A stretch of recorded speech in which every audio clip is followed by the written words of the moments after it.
Good morning সবাইকে। তো আজকে আমি তোমাদের সঙ্গে শেয়ার করব যে আমি আজকে সারাদিন কী কাজ করব।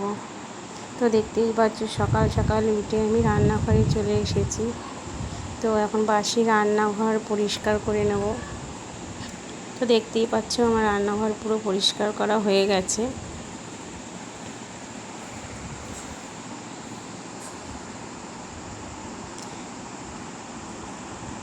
এখন আমি যাব বাইরে উঠোনে কয়েক বালতি জল দেব। তো উঠোনে জল দিয়ে রাস্তাতেও জল দিচ্ছি।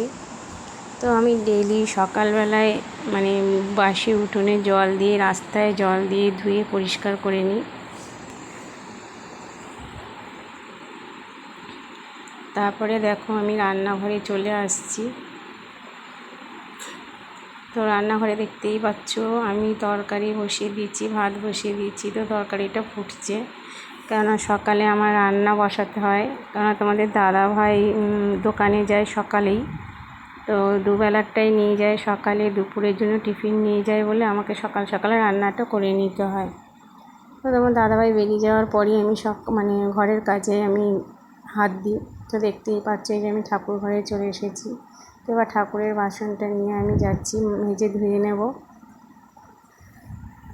তো দেখতেই পাচ্ছ আমার বাসন মাজাও হয়ে গেছে। তো এই যে কটা ফুলও গাছ থেকে তুলে নিয়ে আসলাম পুজোর জন্য। তো এখন আমি গোপালকে জাগাবো। তো দেখো গোপাল জাগিয়ে এখন আমি একটু ব্রেকফাস্ট করে নেব, একটা পরোটা আর লাল চা। তো আমার ব্রেকফাস্টটা হয়ে গেছে। এবার আমি চলে আসলাম আমার বেডরুমে। তো বেডরুমের অবস্থা দেখেই বুঝতে পারছো আমার কোনো কাজই এখনও হয়নি। তো এখন আমি বেডরুমটা পরিষ্কার করে গুছিয়ে নেব। তো চলো আমি পরিষ্কার করে গুছিয়ে নিই। দেখতেই পাচ্ছ আমার পরিষ্কার করা হয়ে গেছে, গোছানো হয়ে গেছে। আর মেয়ে খাটে পড়তে বসে গেছে। তো তারপরে আমি এখন যাব সোফা ঝেড়ে নেব, কেননা আমি রোজই আমাকে সোফা ঝাড়তে হয়। কারণ হচ্ছে সোফাতে বসে অনেক খাবার দাবার খাওয়া হয়। তো সোফাতে পড়লে একটু পিঁপড়ে ধরে যায়। তো ওর জন্যই আমার সোফাটা ঝাড়া ডেলি। তো এখন দেখো আমি লবির দিকে যাচ্ছি, এই যে তালাটা আমি খুলবো। তো লবি থেকে আমি জামা কাপড় তুলে নিয়ে আসবো। দেখো আমি জামা কাপড় নিয়ে এসে আমি আলনায় গুছিয়ে রাখছি। তো কী বলো তো, আমার জামা কাপড় আমি দিনে একবারই গোছাই সকালবেলাটা, কারণ আমার ঘরের লোক সংখ্যা কম। তো একবার গোছালে আমার সারাদিন গোছানোই থাকে আর কি। তো দেখো আমি চলে এসেছি এবার রান্নাঘরে, কেননা সকালে রান্না করার পর রান্নাঘরটা পরিষ্কার করা হয়নি।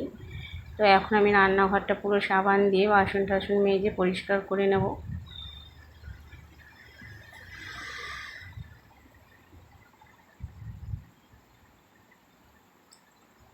তো দেখতেই পাচ্ছ আমার পরিষ্কার করা হয়ে গেছে।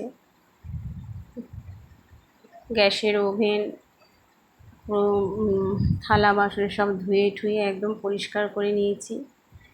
তো কী বলো তো, রান্নাঘর পরিষ্কার করার পর সত্যি খুব ভালো লাগে, আর মনটাও ভালো লাগে ঘর বাড়ি পরিষ্কার থাকলে। তো চলো এখন আমি যাব বাইরের দিকে।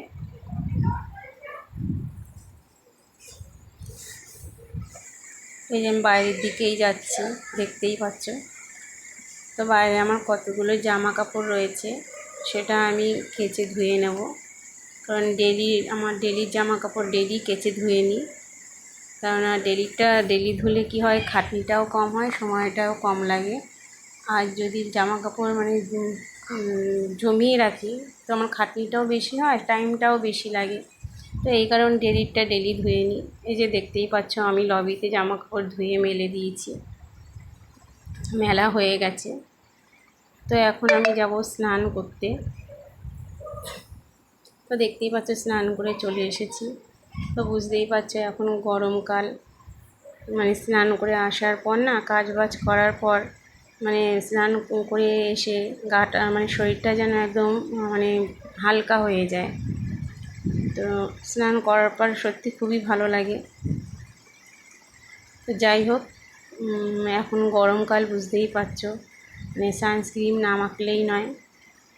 তো আমি ঘরে বাইরে সানস্ক্রিনটাই ইউজ করি, মামাআর্থের সানস্ক্রিনটাই আমি ইউজ করি, কেননা এই সানস্ক্রিনটা আমার স্কিনে খুবই স্যুট করে, তো আমারও খুব পছন্দের।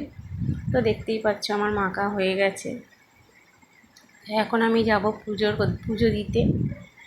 তো দেখতেই পাচ্ছ আমি পুজো দিতে বসে পড়েছি, প্রদীপ নিয়ে দেখতেই পাচ্ছ আরতি করছি।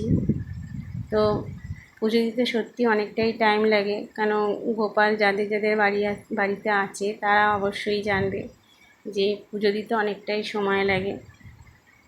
তো সত্যি কথা বলতে মানে গোপাল মানে প্রতিষ্ঠা করার পর আমি 3 বেলা করেই পুজো দিই।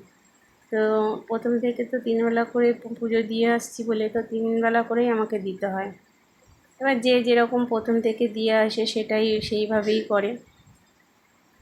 তো দেখতেই পাচ্ছ আমার পুজোটা মোটামুটি কমপ্লিট হয়ে মানে এসছে।